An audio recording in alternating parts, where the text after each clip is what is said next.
Assalamualaikum warahmatullahi wabarakatuh. Ya sobat dongeng malam, bertemu lagi kita dalam cerita horor yang ke-9 di channel dongeng malam. Dan pada cerita kali ini saya akan membawakan asal usul sebuah makhluk yang nantinya akan banyak sekali cerita tentang sepak terjang makhluk ini, tentang bagaimana teror yang dia buat dan bagaimana dia hidup, dia mencari makan, dan sampai sekarang hingga dia sering bersentuhan atau berdampingan dengan manusia, baik dalam visi dan misi tertentu ya. Yang makhluk ini adalah sering disebut di tempat kami adalah Joyo Klompro, atau bisa disebut kaki bokak, sebagai perwujudan dari ajian Condobirowo. Salah satu ajian klasik, atau bisa dibilang itu ilmu hitam di daerah saya, di suatu desa di sana. Sebelum mulai bercerita, saya ucapkan terima kasih kepada sobat dongeng malam yang bagi yang sudah subscribe maupun yang belum, dan yang menyempatkan nonton atau mampir di channel ini. Semoga sobat semua diberikan kesehatan, rezeki yang melimpah, dan kebaikan dalam hidupnya. Ya, langsung saja ke cerita. Kali ini sebenarnya bukan cerita sih, lebih ke pengetahuan spesifik tentang sosok yang satu ini, sosok makhluk halus yang satu ini, yang nantinya akan banyak sekali kisah-kisah yang menceritakan tentang interaksinya dengan manusia dan apa yang dilakukan terhadap manusia. Ya, Joyo Klompro sering sekali jika mendengar nama makhluk yang satu ini masih terbayang sih kengerian atau bayangan-bayangan yang melintas di kepala ya. Terutama saat saya pulang kampung atau di kampung dan melewati jalan sepi.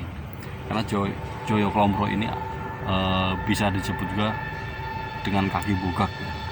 Pokoknya macam-macam orang menyebutnya tuh untuk orang-orang di sana.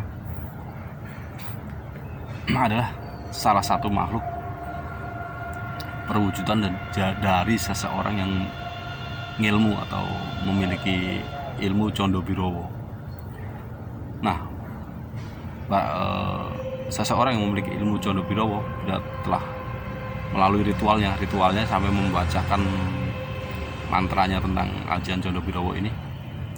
Nah, dia akan langsung didampingi oleh satu sosok atau satu makhluk yang bernama Joyo Klompro ini. Dan makhluk ini fungsinya atau kehadirannya itu fungsinya bermacam-macam, tergantung kebutuhan dari yang mempunyai sendiri. Dan menurut beberapa informasi yang orang yang biasa bergelut atau berkecimpung di bidang itulah, bidang gaib itu, bahwa Joyo Klompro ini sebenarnya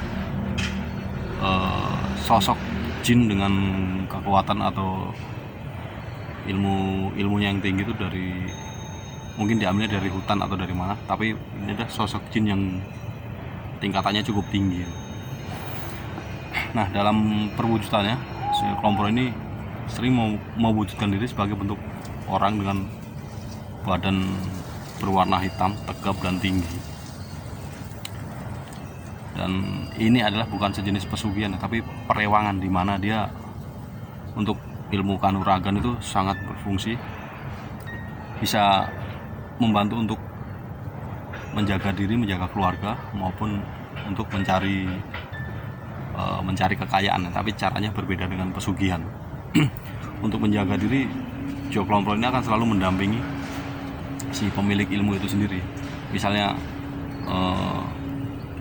dia sedang mempunyai musuh atau sedang bertarung dengan, ada masalah dengan setelah musuhnya, lawannya.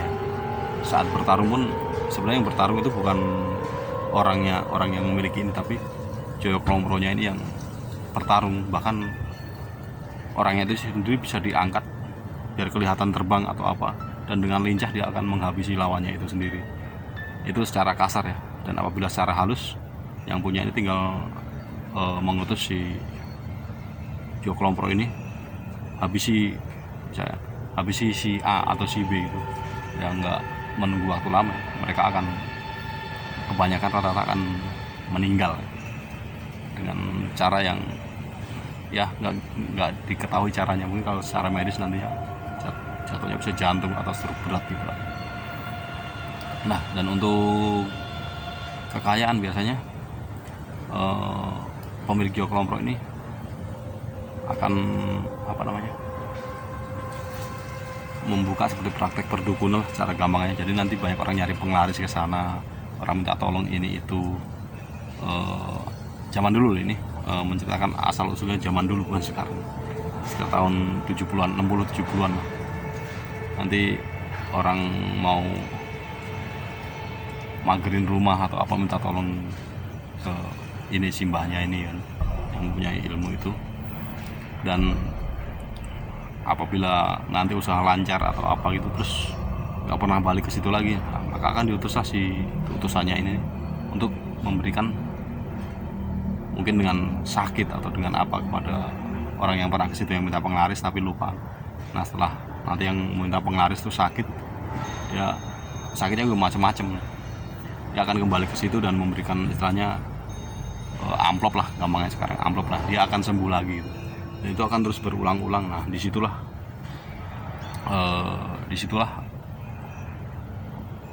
untuk mencari kekayaan itu sendiri. Dan untuk kekuatan, nah Geoklompro ini juga memberikan kekuatan kepada pemiliknya. Zaman dulu banyak satu lagi, maaf nih, untuk Geoklompro ini semua pemilik ilmu tersebut tidak semuanya membuka praktek perdukunan, tapi hanya untuk pegangan diri sendiri, dan yang satunya bisa membuka praktek perdukunan itu. Dan itu tergantung masing-masing karakternya yang punya. Kalau mereka nyaman untuk diri sendiri, ya untuk diri sendiri. Nah, untuk yang diri sendiri itu biasanya mempunyai kekuatan yang berlebih. Misalnya orang ini dia waktu bertani pun nggak mau dilihat orang, dia pergi ke ladang yang jauh itu sendiri. Jadi misalnya pulang, dia membawa kayu besar yang bukan yang kayu gelondongan itu, dia buat sendiri. Nah, di situ jika ada yang bertemu melihat, pasti dia terlihat sendiri, padahal di situ dia ini dibantu oleh Geoklompro itu sendiri. Dan apabila mengerjakan ladang pas musim kemarau maupun musim hujan ya, macul istilahnya, macul itu biasanya dia akan berangkat sendiri tapi malam hari. Nah,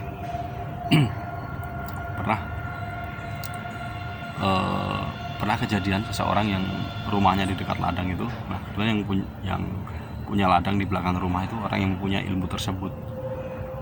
Nah, pas malam hari terdengar suara orang yang mencangkul, cerak-cerok gitu kan.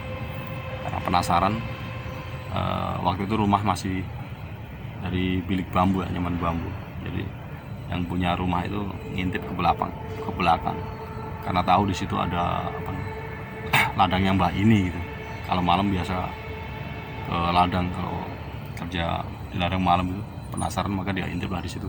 Nah, dari situ ternyata Mbah ini sedang mencangkul, tapi karena ladangnya luas ya, ladang luas tuh ternyata yang mencangkul nggak cuma Mbah ini sendiri. Nah, ada cukup banyak sosok yang mirip dengan Mbah ini sedang mencangkul, mengerjakan tanah itu sendiri, benar-benar mencangkul, membantu gitu.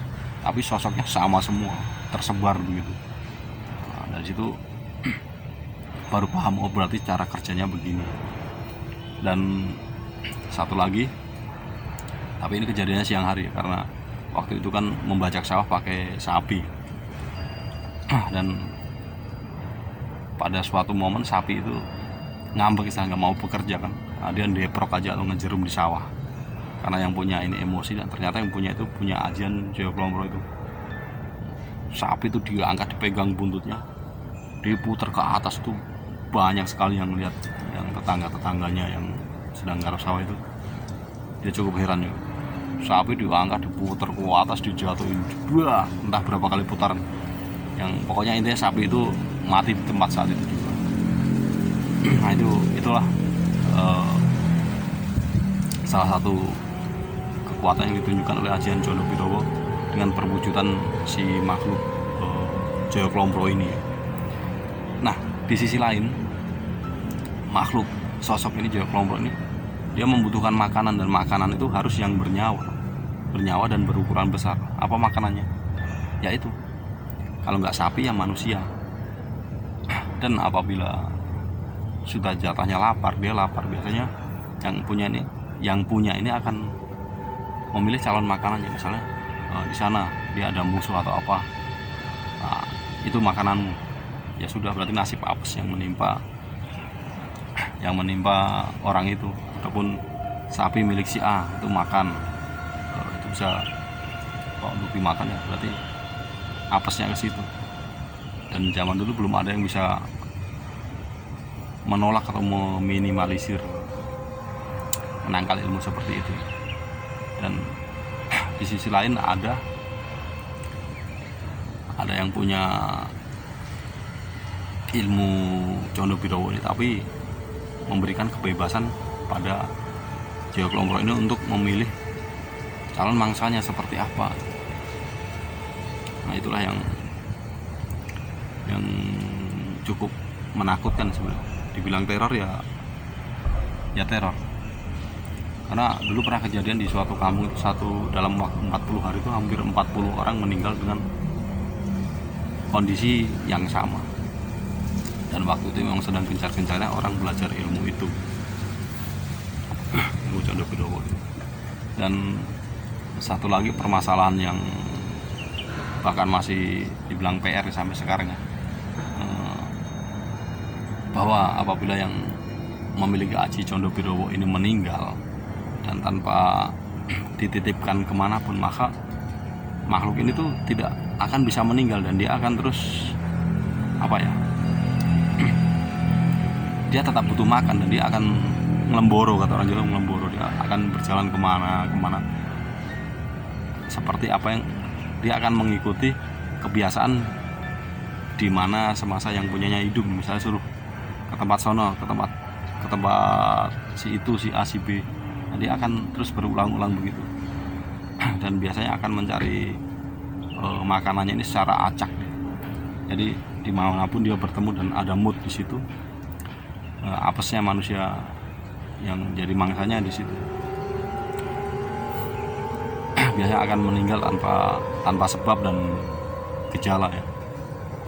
Dan di satu kejadian